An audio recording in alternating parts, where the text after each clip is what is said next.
الصلاۃ والسلام علیکہ یا رسول اللہ، الصلاۃ والسلام علیکہ یا حبیب اللہ، الصلاۃ والسلام علیکہ یا نبی اللہ وعلیہ آلہ وصحبہ نور۔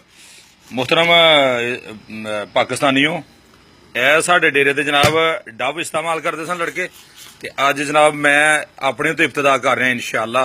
محمد اختر اقبال سلیری ظفروال ال ریاض تو جناب، ال ریاض سعودی عرب تو جننے بھی لڑکے نے میرے نال 15 16 17 لڑکے کام کرتے ہیں سارے جناب اج تو بعد انشاءاللہ ڈب استعمال نہیں کریں گے، کیونکہ ڈب جہاں صابن ہے یہ ہالینڈ کا، یہ توڑ کے انہوں کہہ کے بلدیا سٹو زیادہ ٹکڑے کر رہے ہوئے۔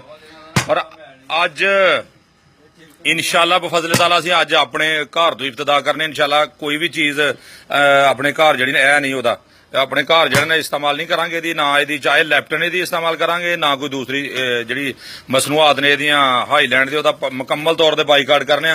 اگر تے میرا یہ ویڈیو جڑی نا دیکھ کے کوئی مسلمان اجے بھی غیرت نہ کھائے تو پھر میرا خیال اس تو وڈا بے غیرت مسلمان ہو نہیں سکتا کہ اسی اگر انہاں دی چیزاں جڑیاں وہ استعمال کریے کہ وہ لوگ جڑے نے ساڈے پیارے نبی صلی اللہ تعالی علیہ وسلم دے جڑے نے خاکے بنان، تے اسی جناب انہاں دیاں چیزاں جڑیاں نے استعمال کریے، بہت یعنی کہ بری بات ہے۔ اور اج تو بعد انہاں دا بائیکاٹ کرو پکا کہ جڑیاں نے مصنوعات ہائی لینڈ دیاں یہ استعمال نہیں کرنیاں۔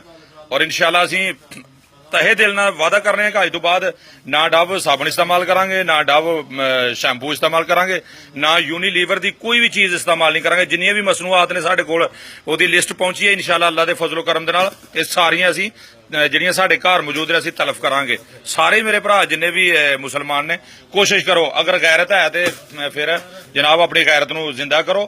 نبی اکرم صلی اللہ تعالی علیہ وسلم دی ذات تو ود کے کوئی چیز نہیں ساڈے سامنے، ساڈے ماں باپ بھੈਣਾਂ ਭਰਾ اولاد اسی خود قربان ہو جائیے آقا مولا صلی اللہ تعالی علیہ وسلم دی شان تو تے پھر بھی گھٹ ہے جناب۔